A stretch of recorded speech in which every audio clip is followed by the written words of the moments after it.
Everyone, hello, Con. How's everyone doing today? A little hungover. Part number 2. First of all, the McDonald's event, awesome panel. I'm a big McDonald's fan, but a little too much at times. Anyways, so I have Sean Boyle with me. Sean literally has a con problem. He needs to catch a yacht pretty soon. So please, let's get this going so we could have a seat. Sean Boyle is the SVP of of Planning and Strategy for Starz. And before that, Sean, you were at HBO and HBO Max. HBO Max, now Max, back to HBO Max. And Sean had nothing to do with the name change. And let's just get that out of the way. He was an innocent bystander on that. First thing, Sean, there's a lot of changes going on, right? And we hear about the changes, and your background is unique in the sense that, by the way, what does Sabio do real quick? Sabio is a DSP. We have our own analytics called App Science, and we just launched our own streaming channel, an influencer creator content-based streaming channel on Plex and Sling, and it's called Creator TV. So more information on that pretty soon. But Sean, going back to you now. Sorry, I had to do the fake plug. Going back to you. So you have a really unique background in the sense that what I love about your background is you came up in this world of analytics and data and ROI measurement. And now you're like this, guy on the content. I mean, you're on obviously getting user audiences on for content and a streaming channel. Help me understand how that kind of your background, being in the world of data analytics and driven by that, has really kind of helped you navigate this new world of content in streaming. Yeah, sure. So I like to say I'm a recovering performance marketer. I spent about 15 years of my life just on the performance side of the business. Everyone, could you just give us a second, please? Please. It's all good. Shh. Thank you. And then, as I, switched over to the brand side, I kind of like flipped my thinking is like, brand used to be about, reach and, how can you get your message out to, the largest audience at one time? And, I really took the approach of how can you actually make brand work for you harder? Similar as, we would do from a performance side or the mindset. And so as, I look at Starz is, we have a very distinct value proposition in the marketplace within streaming and really just the attention economy. And it's like, how can I be, surgical in who we're actually taking our product out to? We serve two very different audiences. We have a female cohort that's led by our shows like Outlander, Mary and George, Blood of My Blood, which is a prequel to Outlander coming out next month. And then we have, a platform for diverse storytelling. So you can't really get farther apart on those two. And so our brand has to serve basically those two sides of the house, but again, be very segmented in how we think about it. And so it just is a thread that we pull through of everything we think about our creative, our analytics, what we know about our consumer, and then how do we kind of create that process to make sure we're constantly innovating. And what I'm hearing a lot, and especially in Con, it's about passion, right? It's about, and I think we just heard that on the panel earlier with McDonald's, it's this idea of passion and driving passion. In a fragmented media ecosystem, right? How are you driving passion? I mean, that's a big question, I get it. But how do you, what's the first thing you think of when you're trying to drive? I assume that's what you're trying to get to. Yeah, well, I think it starts with, right, typical brand marketer, understand your audience. We're in a unique space within streaming is we've seen this habitual shift from how consumers are actually watching content, what content they're watching, right? It started back with appointment viewing on, linear channels. It's now shifted to streaming on demand. There's still appointment viewing there, but really the consumer is in charge. And I think what you're getting to in your creator channel, it's now, younger audiences aren't watching, standard appointment-based, programming. They're watching creators in their show. And so, how do you understand that kind of shift in mindset? What are the things that make up, the attributes or the likes, the interests, how content's being consumed, and then shifting your brand basically and being agile in the approach to keep up with that. Because if you don't, you get left behind. And so you have to constantly be kind of reinventing yourself to some degree to make sure that, you are getting your value proposition in front of them. There's a connection, and then they actually want to build a relationship with you to not only come, but, the core thing for the streaming business too is get them to stay, because we have to deal deal with constant high churn rate. And so if we don't actually build that relationship or build that connection, it goes back to, it's just transactional. They're going to come in, they're going to watch what they want, they leave, and then we are constantly trying to get them back. It's much better for our business and the economics of it if they come and they actually stay for a long time. It makes sense. And actually, the inspiration for our channel was started 2-3 years ago.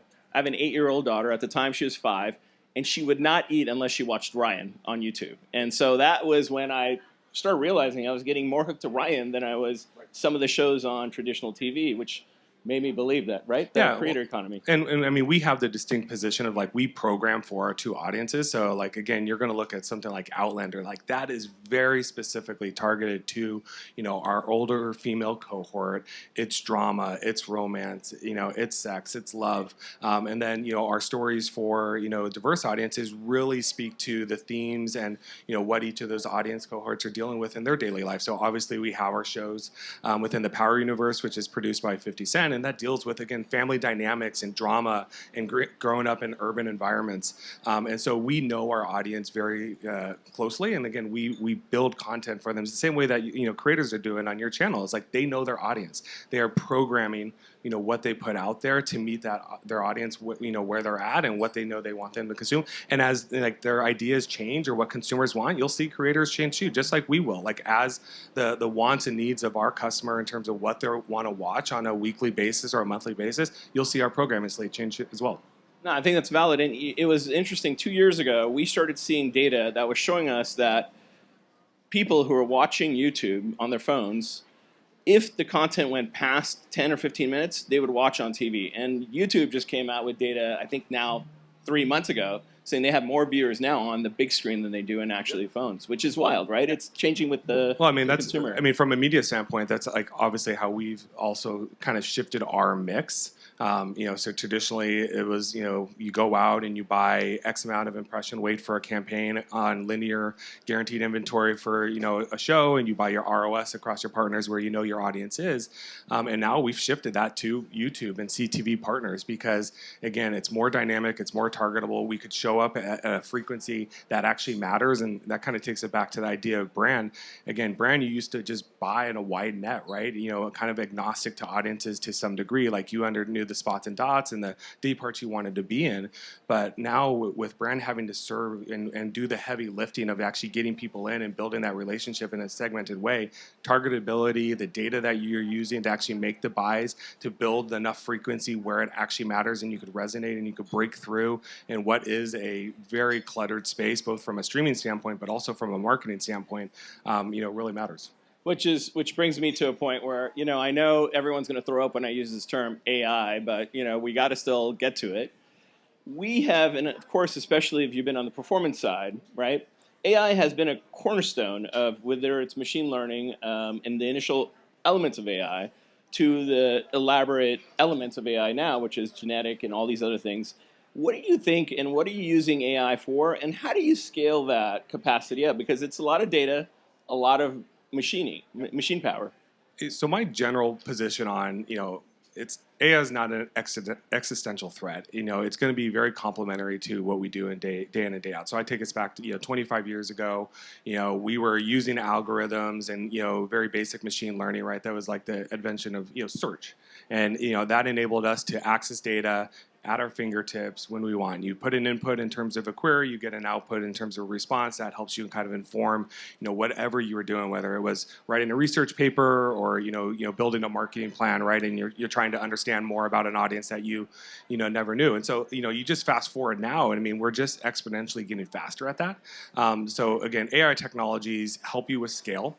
For a company like Starz, we aren't my previous company, Warner Brothers, where you have unlimited resources, you have thousands of people that are out there trying to solve a problem. Like we have very constrained resources. We have a smaller staff, and so we have to be able to strategically place our bets of what we think is going to help us scale our offering or bring a media plan to market. How can we create creative in a dynamic capacity where we're actually showing up to the consumer that it feels like it's personalized, but again, it's not creating a unique one-to-one creative for them. And so, we're thinking about partners, like Sabio and others that help us scale that and help us test. Because again, I'm out here, this week talking with partners, is that's the only way we truly find out what's new. And AI is increasing the pace of innovation, that if we're not constantly having those conversations, we're not constantly testing into new products, again, I go back to like, we're going to fall behind because the next company that is doing all that stuff is going to surpass us. And that really, to me, I think is the tailwind that AI gives marketers, is just speed. And the people that actually adopt that and bring it into their workflows are going to win. All right, so you don't miss the boat pretty soon. Literally, don't miss the boat. We're going to break into a jog here. I'm going to ask a couple of fun questions. We are in con. First of all, your favorite drink in con? I think I had way too much tequila last night, so I haven't made it to the Aperol Spritz yet, so that will probably be on the menu tonight. Awesome. Have you had a favorite meal yet, or is there a restaurant you like? No, I honestly haven't got out that much. I don't remember what restaurant we went to last night. You're pretty hungover. Okay. Yeah. And what's the latest time you've been at the Gutter Bar ever at a con event? So this is my first con. So everyone's been talking about Gutter Bar. Okay. I was even at dinner last night, and we were talking about where should we go next. And I was like, there's this bar that is like legendary. Everyone says they need to go there. So maybe we'll hit Gutter Bar tonight. So if you're there, please say hi. All right, great. We'll try pushing to 4 then. Awesome. Well, thank you. Thanks, John. guys. Appreciate it. Really appreciate it.